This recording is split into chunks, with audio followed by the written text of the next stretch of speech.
Hello, Packin here. Today I want to share with you a commission that I have completed for Bryan Roy. Now, if you're watching this, this may look simple, but it takes a lot of work to fabricate something like this for a Black Series. This is a Black Series Master Replicas 2005. You can read that as 2005 Master Replicas. And as you can see, it's a bit beat up. I received it like this. Normally on my Sabers, I usually put them in great condition, but this seems to be beat up. And there were holes in it. There were holes on each side. So the customer sent all this to me, all glued. This thing is partially glued. This one just pulls in and out. And there's no security, but I found a way to make it secure without glue, so now it's very stable. And there's glue in the blade holder, which I had to remove the glue so that I can take the blade holder out to do the install. Now the install is a Golden Harvest version 3 Black Edition with the latest firmware update of 3.31. As you can see, this blade holder is originally aluminum, but I have, it's very bright, but this is aluminum black. And I use E6000 on these greeblies, these wires, these fake wires, and just attach them together. And these are my own screws that I had to fabricate, that I had to cut them down.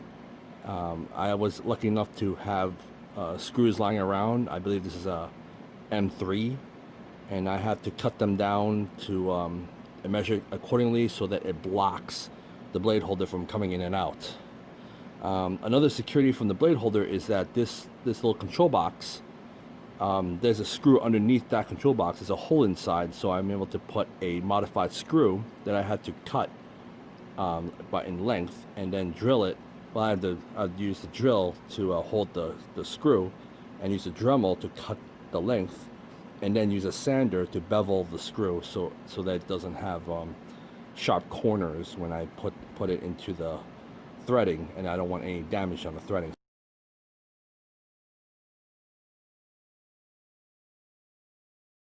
Another thing I like to mention is that I also took a lot of time sanding out the TCSS blade holder. It used to be a lot of scratches up here. There used to be a lot of things. There's one ding over here. There's one scratch, and does not come from me. It came from the customer that sent it to me, and I had to clean up a lot of these marks. So I had to not just only clean this out by putting against a Dremel part, and I had to find a way to sand it nice and flat and smooth. This thing takes me hours to do alone. This is a real pain in the butt.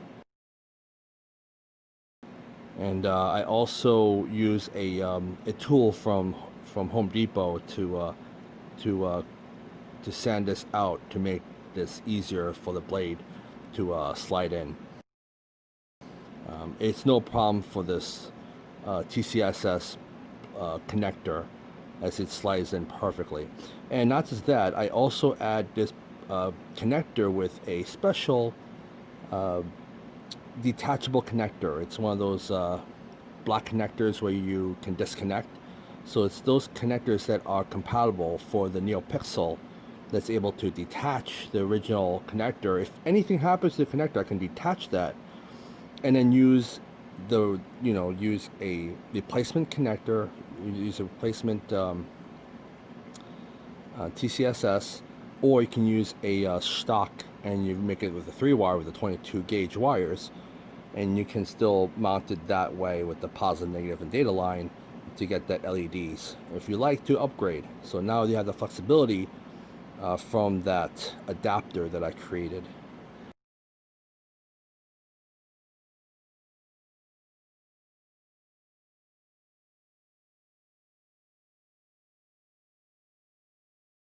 So now it's versatile. You can take out the pixel if anything happens, and you can just pop in a stock pixel adapter. So you have that flexibility option in this neat little saber. And plus it's easier for any installer. So if anything that happens to your LED, this pixel pogo pins, if anything happens to it, you don't have to just take it out, unsolder it, take out the housing first, then unsolder it, then reconnect the wires. This is much easier for me. I just plug it in, and there you go. So there's a lot of work for this small little package that looks very clean, and that's what you want. You want to make sure it is as clean and seamless as possible. I hope you enjoy it. This is as clean as possible. It was all scratches, but I used the tape, the vinyl tape, the black vinyl tape, to cover this area up and flush as much as possible so it looks clean.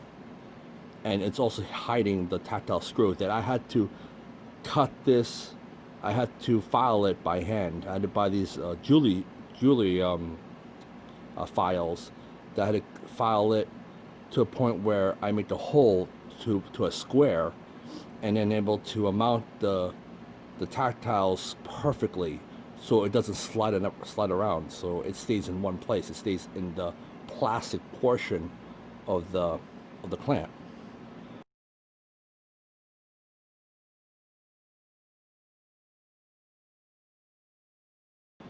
So he doesn't have to replace the whole clamp. I reuse what he has brought me, and I just modify it to make it as flush as possible. So now it looks hidden. And these holes that I made, as you can see, I used a hole puncher, which you get from Joann's Fabrics. I had to measure using a template, and I had to cut a hole with a hole puncher, the small hole punchers, for the leather, and I just hole punched that, and the same side for that one. These are two different sides. I didn't do the holes. The customer did the holes, and they're uneven. But I do what I can to make it flush, and that one took a lot of time to carve it out to make it nice and square so it doesn't move around at all, so it stays in one place. And there's a hole all the way drilled through to the metal. So I use with what I got. So whatever the customer brings it to me, I took a lot of time to make sure this is done clean as much as possible. So the remaining hole puncher, I put a sticker there so it hides the red. It's a red. See, look, that's a red tactile. So it hides the red tactile. Now it looks complete and hidden. So when you go out trooping, over here in this side, you won't be able to see it.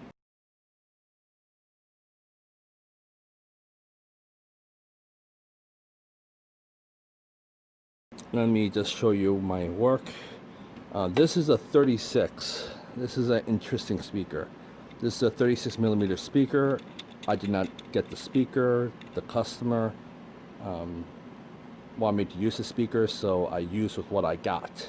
So this thing flushes at the back. If I take it out, you notice that I did a lot of work on a LGT style chassis. You notice that there is a heat shrink here and heat shrink here. I modified this with a recharge port so that it doesn't hinder as you put it in. And I put a masking tape over it so it covers the white remaining area. As you can see, it's clean. And this is the Velcro that stops about this much.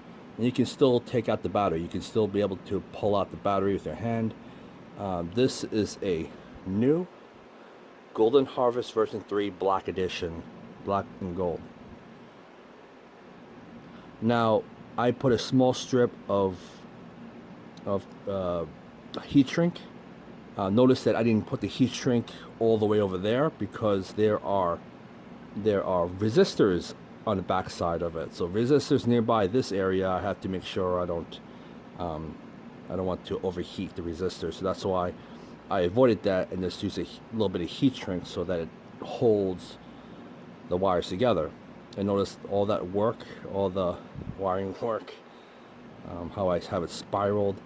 And I use a Kapton tape at the very end so that I'm able to hold the board down against the chassis.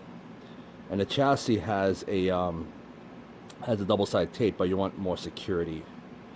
So that's how I do my builds, is to have it done clean. This is a Neopixel. Notice how LED 1, 2, and 3 are all bridged. It is a clean install. There is no mess up at all. Alright, using silver solder. So you just have to put this in like that. So what I do is that this control box lines up to the switch, to the recharge port, and just slide it down like that. Alright, and you just have a cap, and you just put it down like so.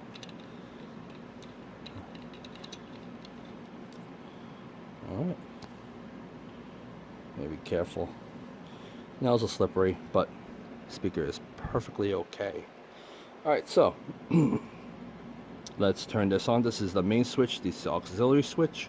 You can turn it on. This is a classic villain by Fours. Boot sound is on. There you go. Now I fixed the glitches. It was the switches, and it took me a while to fix this up. Now it is perfect. I hit a chair. That's why it's had to. Well, I had to make sure I use the blade retention. So you gotta hold the blade. It takes a hard whack at the saber. This is a TCSS blade holder, so it does take a couple tries to get a good clash. So you can, blaster block.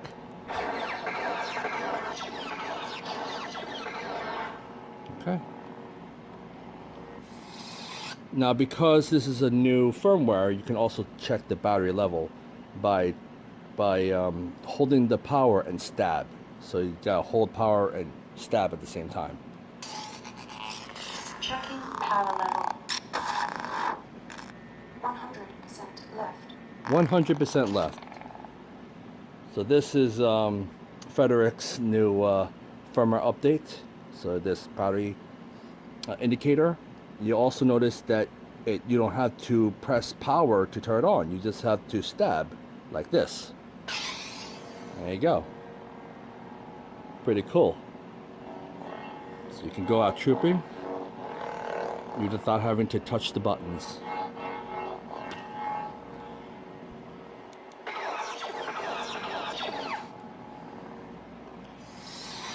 So it's not only just the font. I also added one piece of music on the classic villain.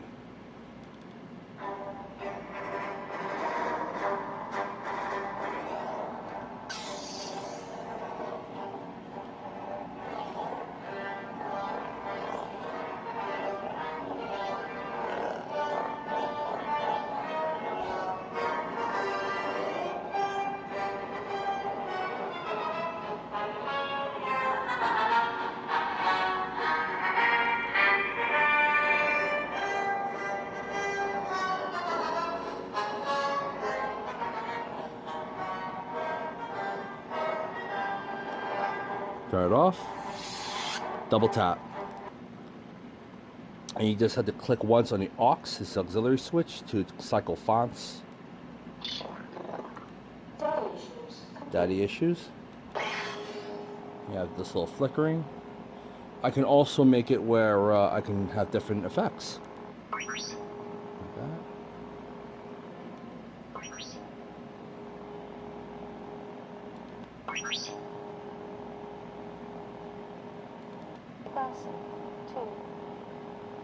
Nice little green. By tapping twice on the main. A little blue. And just tap once for the effect.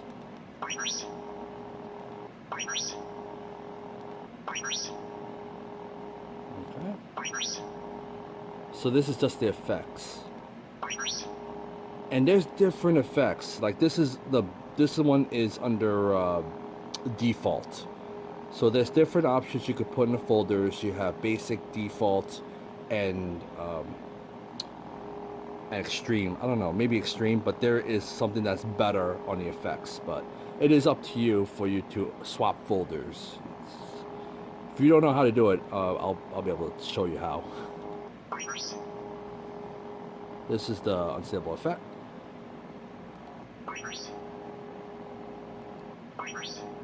Alright, it's the rain effect, drizzle.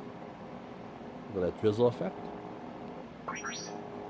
Here's the fast flicker, unstable. And it goes slow. Alright, this is just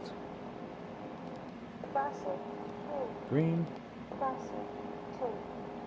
yellow, and go back to red. And notice that's flashing. So I'm going to change the effect. There you go. I like it red because it suits Vader. So I hope you enjoy this little demo, Brian. And this is 2 months worth of work. And that's because I had to replace the board originally, as it has an issue of shorting. It was a shorted board, but now everything's all taken care of. Frederik has been awesome at his customer level as well as his genius level on this awesome new board that is provided for the community, which is the Golden Harvest version 3. Anybody who has never seen or ever touched Golden Harvest, give it a shot. It is an amazing board. I highly recommend it for anybody who does the installs. It just works right out of the box. And yeah, if you have any questions, I'm also a beta tester for Golden Harvest, and I like to help volunteer and help you guys to guide you if you have trouble trying to install your first Golden Harvest version 3. But again, this is a commission that I did for Brian, and I hope you enjoy this video. This is again 2 months. It's actually like a month for me to work everything inside out, clean everything. And everything that's missing, I have to fabricate, buy screws, going to Home Depot and buy the screws, and get it done as nice as possible without shortcutting the customer. You don't want to put any glue on this. This is something you want to put your work into. If you're doing the work, you want to make sure they enjoy it for a lifetime. And Brian, if you're watching this, I hope you enjoy this and have fun trooping and stay safe. So yeah, this is a very, very difficult build, but I hope you had a good time with this. This is the most important thing, is to make sure you really enjoy it for the rest of your life, because this is built to last. This is built to last. So just want to be sure, just be careful not to like pull the clamp, because the clamp is secured by a plastic Y-tie, so it holds the thing in place against the metal. So it's a very complicated process, but I found a way to fish the wire to hold the clamp in place. So now it's secure. It doesn't slide out anymore. So